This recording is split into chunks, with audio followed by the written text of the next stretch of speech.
Late Saturday night, just as Transgender Day of Remembrance was about to begin, at least 5 people were killed and 25 others injured in a mass shooting at a Colorado Springs LGBTQ club.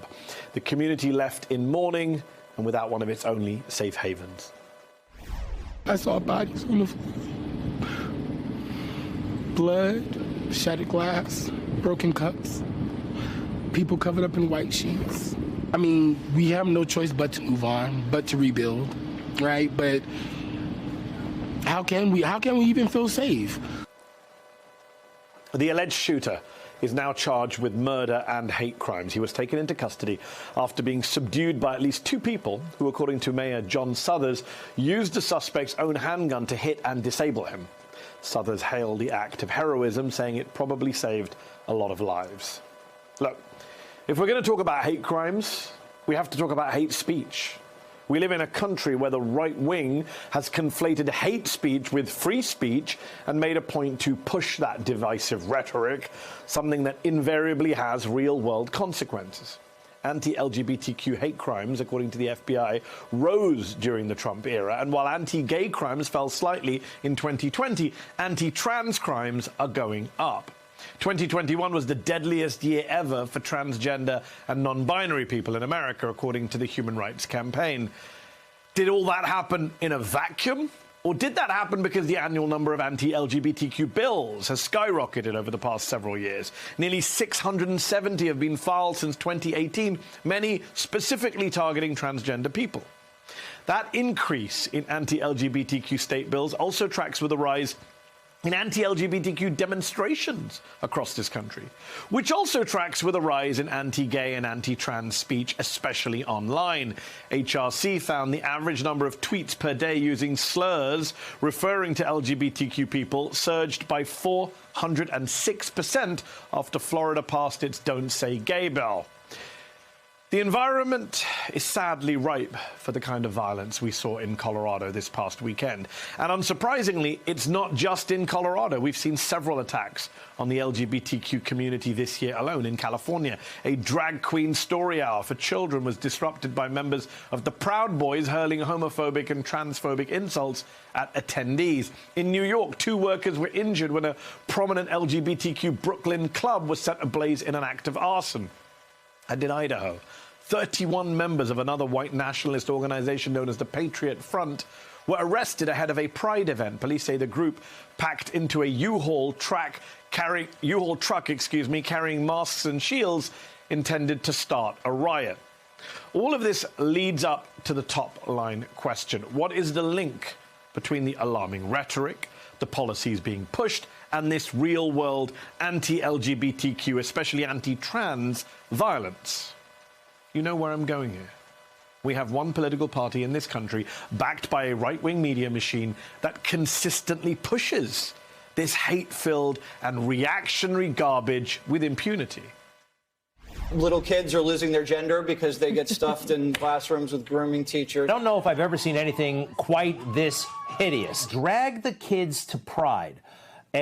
Quite frankly, I think all of us agree, a totally disgusting, inappropriate event. If I was a parent and my 5th grade daughter had to sleep and shower in some kind of cabin at some summer camp that I paid money to send my child to, and there was a man calling himself a woman sleeping in her cabin, my husband would have beat him into the ground.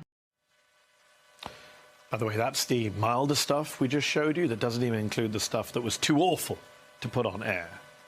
And let me be clear. No one is saying that any of those people incited the specific attack in Colorado or are directly or personally responsible for it. What I am saying is that people on the right have created a climate of hate and bigotry in this country. What I am saying is that words do have consequences. You can't just demonize gay and transgender people 24/7 as groomers and as pedophiles and then act surprised when there's violence against those groups, or just send your thoughts and prayers. There's a reason it's called hate speech. It leads to hate. Joining me now is Brandon Wolf. He is the press secretary for Equality Florida, a civil rights organization dedicated to securing full equality for Florida's LGBTQ communities. Brandon is also a survivor of the Pulse nightclub shooting, who testified at Congress, to Congress, on gun safety measures. Brandon, thank you so much for coming back on the show. I'm sad that you come back on the show at times like this. You survived the Pulse nightclub massacre, so I have to start by asking you, what was your reaction when you first heard this news at the weekend, another massacre at another gay club? Yeah, thank you for having me on. I wish it was under better circumstances, but the truth is, I felt a couple of different things. I woke up yesterday feeling heartbroken. I was heartbroken at, more families who are going to have empty seats at their Thanksgiving dinner table. I was heartbroken at those who are going to have missing stockings from their fireplace this holiday season. I was heartbroken at those who had to call their friends, parents, and tell them that their children weren't coming home. And I woke up today furious, absolutely furious at exactly what you just laid out for your audience. We have spent years being pummeled by the right wing in this country with the suggestion that the greatest threat our children face is some teacher with they, them pronouns or someone in a wig reading Redfish, Bluefish at a local public library. They've continued that dehumanizing and discriminatory barrage, the same language, by the way, that has been used for decades in this country to justify discrimination and violence against LGBTQ people. They kept it up, even as those armed protesters threatened drag shows across the country and pride festivals in places like Coeur d'Alene, Idaho. And now they are feigning ignorance as someone carried out an act of violence fueled by the same hateful rhetoric that they have been pummeling us with for years. I am sick to my stomach that this is exactly what we warned people about. We said all along that continuing to dehumanize the LGBTQ community would ultimately leave someone feeling empowered to commit an act of violence. And now those innocent people, 5 people in Colorado Springs, at a space they carved out to be safe in, had to pay the ultimate price for unbridled, unmitigated hate in this country. It makes me sick to my stomach. Brandon, Sarah Kate Ellis, who, as you know, is the president of the civil rights group GLAAD, she said earlier that she thinks Republican politicians like Ron DeSantis, governor of Florida, where they passed the Don't Say Gay bill, where you live, and Lauren Boebert, the Colorado congresswoman who's been sending her thoughts and prayers, that they have blood on their hands. Do you think she's right in saying that? I think they need to be accountable for the climate they've created in this country. Let's be clear. Governor Ron DeSantis, when he was trying to force the Don't Say Gay bill over the finish line, needed a win. He needed a political victory. And so he sent his communications team out into the world to begin the groomer smear that has become a weapon against the LGBTQ community. And they spent months essentially saying that anyone who believes that we should acknowledge that some families might have 2 moms or 2 dads, that those people are inherently indoctrinating our children and must be stopped. They peddled those lies. They fed them to right-wing influencers. And as a result, those things started to pop up in extremist groups across the country. They need to be accountable to that language. They need to be accountable to the rhetoric and to the hostile climate they have created against LGBTQ people in this nation. Isn't the problem, Brandon, that there isn't going to be any accountability? Because if you take Ron DeSantis, for example, his anti-LGBTQ stance, his people constantly talking about grooming and pedophiles, hasn't hurt him politically. It's helped him. He is now at the front of the GOP 2024 presidential pack. When he says this stuff, when his people say this stuff on his behalf, when he pushes these bills and hides it behind, I'm just anti-woke, that's helping him on the right. That's where we are today.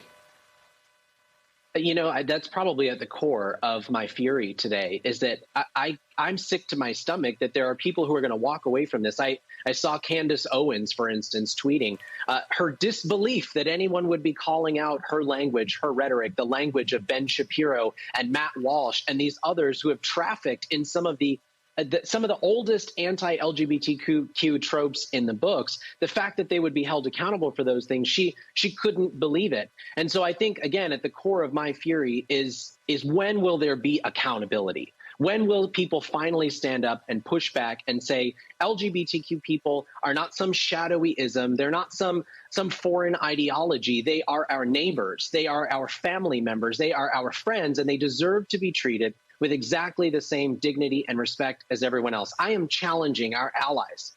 Now is the time to get comfortable being uncomfortable. Now is the time to step up to challenge this rhetoric, this status quo, to push back against these people, and to take a stand for your LGBTQ friends and family members and neighbors. We need you right now to push back and say that kind of speech has no place in this country. You will not get short-term political wins for it, and you certainly are not going to be idolized or lifted up for speaking that way about the people we care about the most. You mentioned some figures there on the right who often operate on social media. I want to take a step back and ask you about social media's role in all of this. These past few days, we've seen Kanye West back on Twitter joking about his anti-Semitic rhetoric. Donald Trump, who has trafficked in Islamophobia, anti-Semitism, anti-black racism, nowadays has jumped on the anti-transgender bandwagon. He's free to come back to Twitter anytime he likes, thanks to Elon Musk. Jordan Peterson, the Canadian academic who was suspended from Twitter after dead-naming someone, I believe, he's back. What sort of impact do you think the new Elon Musk Twitter will have when it comes to this national debate about hate speech and bigotry? Well, it's already throwing gasoline on the fire. You were talking about this phenomenon where people like those that you've just listed and others essentially target a community, and they call out, a specific group of people, and they build up to this moment that happens where some of their followers then feel emboldened and empowered to go out and commit violent acts. There is a term for that. It's called stochastic terrorism, and we know exactly who is at the root of it right now. These right-wing influencers know exactly what they're doing when they put a target on the heads of trans and non-binary people across this country. They know exactly what they're doing when they talk about a children's hospital somewhere in Boston providing care to transgender young people, and just days later, that same children's hospital receives a bomb threat. These people have been trafficking in this rhetoric for a long time. And to your point, it's Elon Musk's Twitter. It's these social media ecosystems that have allowed it to fester and grow. Hate speech is not free speech. And we need to have an honest conversation in this country about what we are allowing our discourse to look like and the impacts it's having on real people. We cannot allow people to traffic in some of the darkest, ugliest tropes, knowing what their followers will feel emboldened to do and not have some accountability behind that.